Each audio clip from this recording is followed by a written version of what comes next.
All right, so this video should help with understanding how many solutions are possible when you solve a linear equation with one variable only.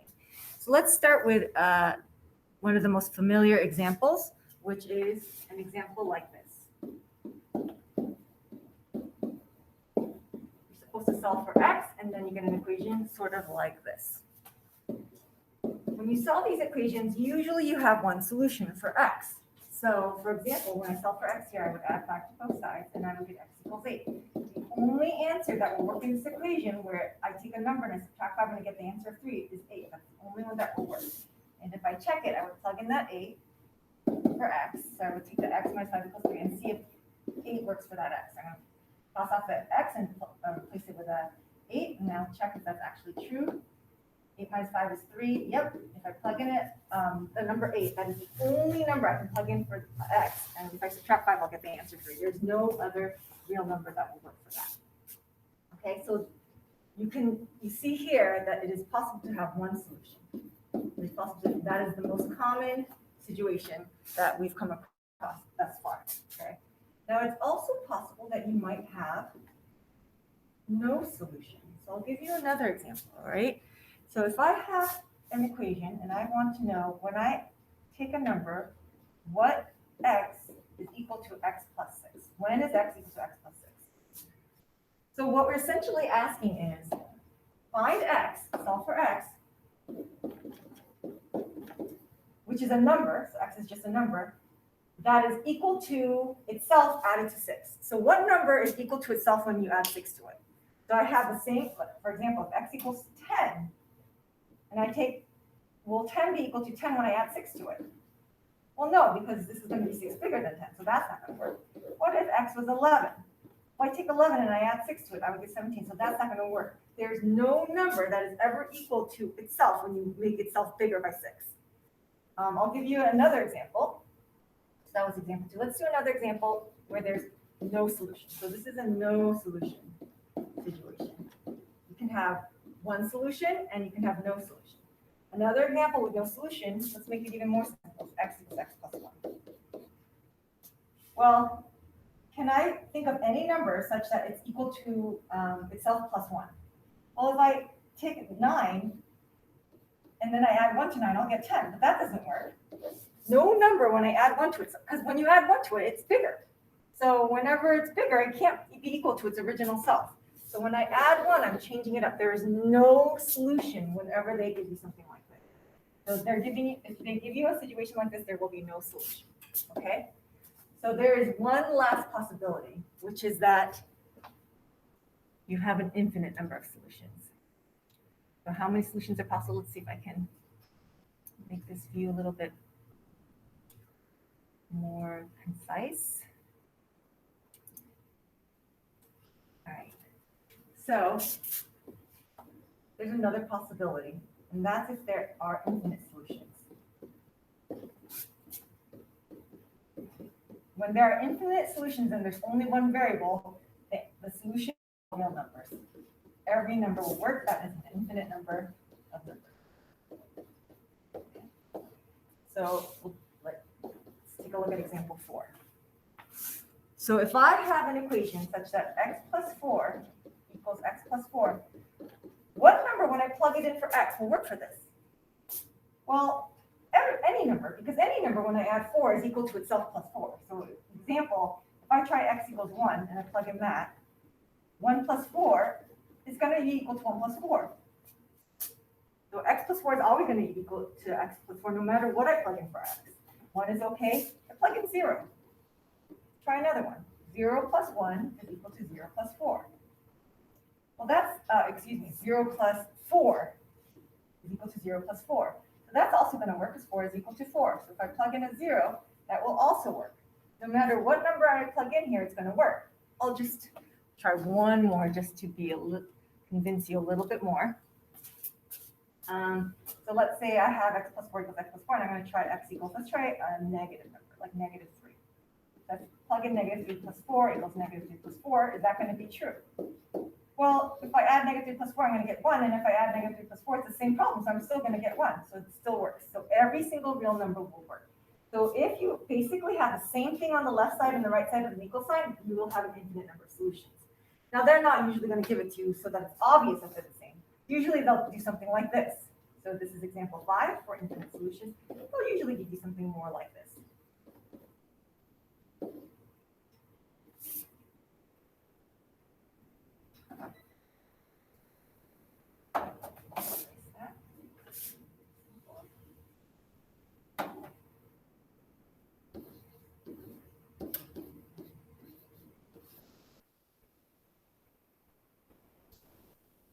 And they'll say solve for x. If I'm solving this, I would simplify the left-hand side, so I'd get 6x minus 14. I'd simplify the right-hand side, so that would be 6x minus 12 minus 2. I would combine like terms.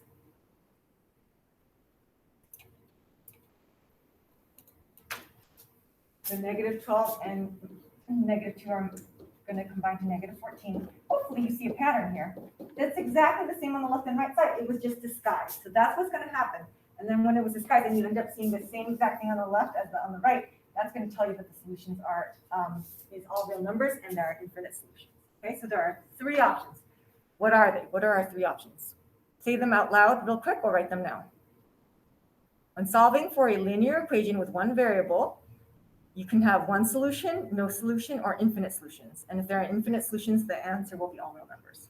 Okay, let's do a few examples where we actually solve for them and see how do you know how many solutions there are? How do you know how many solutions there are? So we're going to do example 6.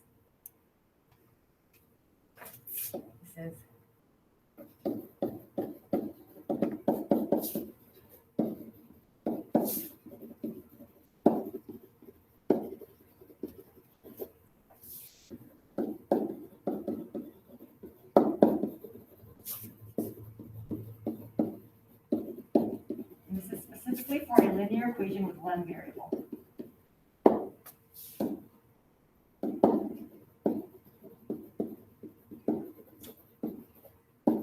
Okay. We'll do example 6 to help us out to answer that question. So the question is to solve for x for all of these. And we're going to do 2x minus 7 plus x equals 3x. Step 1 is going to be to isolate x, just like a normal problem. So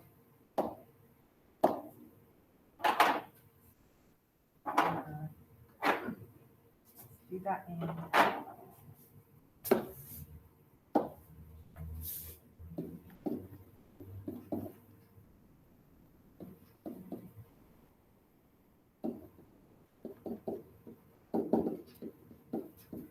we're going to need to isolate x.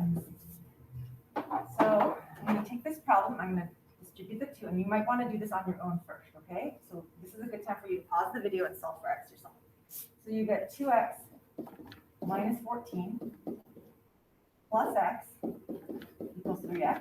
I'm going to combine like terms, so x plus 2x is 3x minus 14 equals 3x. Remember that when you combine like terms, you need to move all the x's to one side, so you cannot have x on both sides of the equal sign. So what you're going to do at this point is, and we're going to come back to this point in a second, because you might have noticed something. But let's say you didn't. Whenever you solve for x, if you have x's on both sides, you have to take one of the x's and you have to add or subtract it to get rid of it. Since this is a positive 3x, I have to do the opposite of plus 3x and subtract it to get rid of it. I'm going to subtract 3x from both sides. It cancels out from this side. I get 0. Then it actually ends up weirdly canceling out on this side too. So I'm left with negative 14 equals 0. That is an unusual situation. If you have a situation where the x's completely drop out, there are no more x's, and you have 2 numbers that are not equal, then that's because those 2 equations, there is no solution for x. There is no way that negative 14 will ever equal 0, no matter what x is. So if you get 2 numbers that are not equal to each other at the end, that means there's no solution. Okay?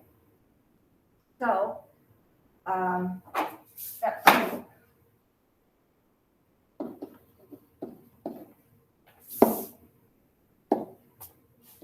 If you get an answer for x, that's the answer.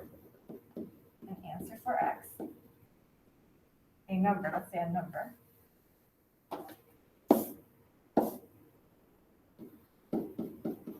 for the answer of x,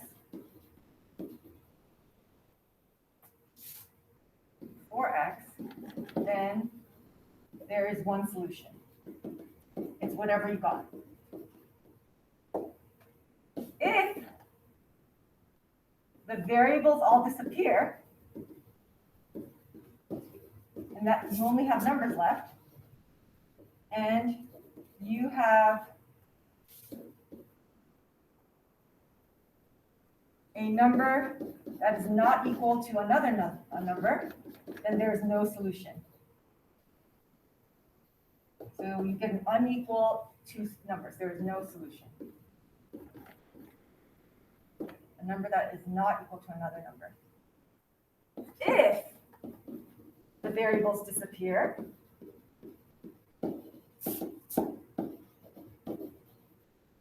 and you get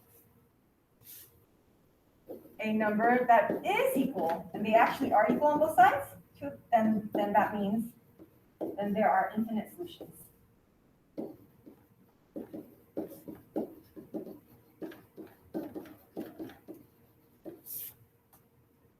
And the solution x can equal any real number.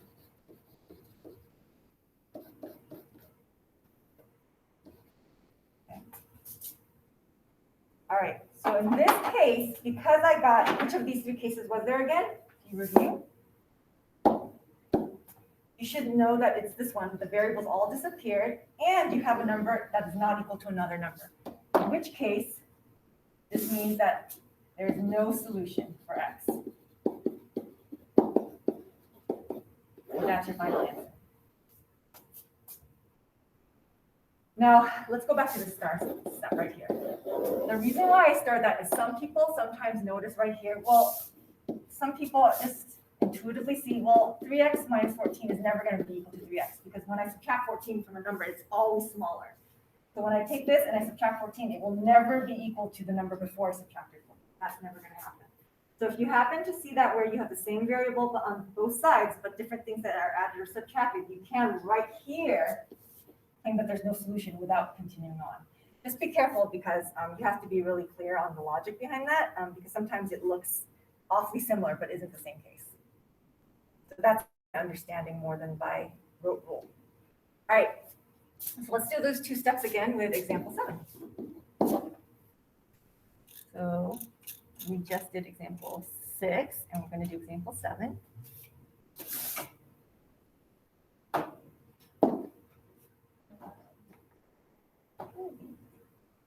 we go.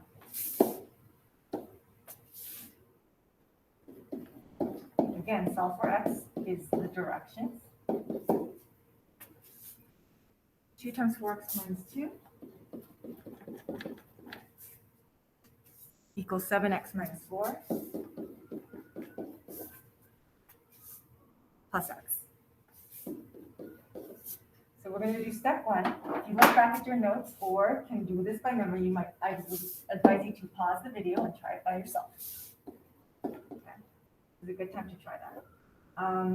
If you look back at the previous example, step 1 is just to isolate x. Solve for x by isolating x, just like in a normal problem. Just see if it ends up being normal. But we're going to try this out. So 2 times 4x is going to end up being 8x, because I'm going to distribute that, minus 4 equals 7x minus 4 plus x. I'm going to add like terms, so 7x plus x is 8x minus 4. 8x minus 4. Again, you might have noticed something here special, but I'm going to, in case you haven't, I'm going to, or forget what it means, I'm going to go ahead and take this all the way to the end. Remember that you can't, when you're solving for x, you can't have it on both sides of the equation. So I have to get rid of one of those. So I'm just going to get rid of this one by subtracting 8x. So you always get rid of the variable from one side by adding or subtracting it. I'm going to subtract 8x. I get rid of this one. I get negative 4 equals. It turns out that it disappears from the other side too. So now I have this weird statement with no x. The answer is not negative 4. That's one of the most common mistakes I see. I see, oh, someone sees that negative 4 is the final answer, a number that they see, so they write x equals negative 4. That is not true. What is actually happening is the variable completely disappears. So it's step 2 where the variable disappears, but the numbers actually are equal to each other. And that means that no matter what number I plug in for x, it will always work. So here is where the solution is x can equal any real number. and there are an infinite number of solutions. So that means there are infinite solutions because there are infinite real numbers.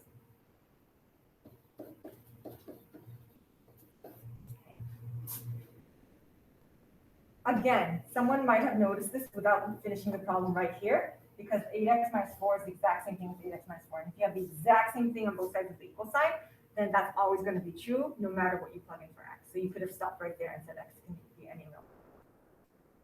So that was another example. We'll do one more.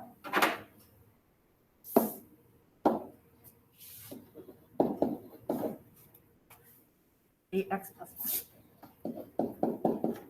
1 equals 54 plus.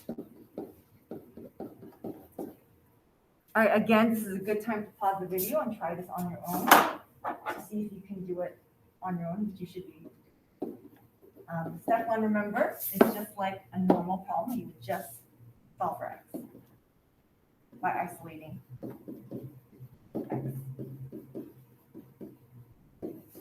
So you would distribute that, 8x plus 40. You would want to simplify 4 first. And then you would, again, you're not supposed to have x's on both sides of the equal sign when you're solving for x in a linear equation. So you need to get rid of one of the x's. So I'm going to choose to get rid of that x by subtracting it. Subtract x from both sides. This gets canceled out. That becomes 7x plus 40 equals 54. Solve for x, I'm going to subtract 40 from both sides. I get 7x equals 14. Divide by 7, x equals 2. Now this is a normal problem where I get a number from x. The x did not drop out, the variable is still there. Therefore, there's only one solution, and it's x equals 2. This is the most common situation, and there's only one solution. All right, so this is really a refresher. It assumes that you've already learned these things. So you would want to do some, you would want to check up on this if you don't remember this very well, to just make sure that you have the skills ready for when they get used.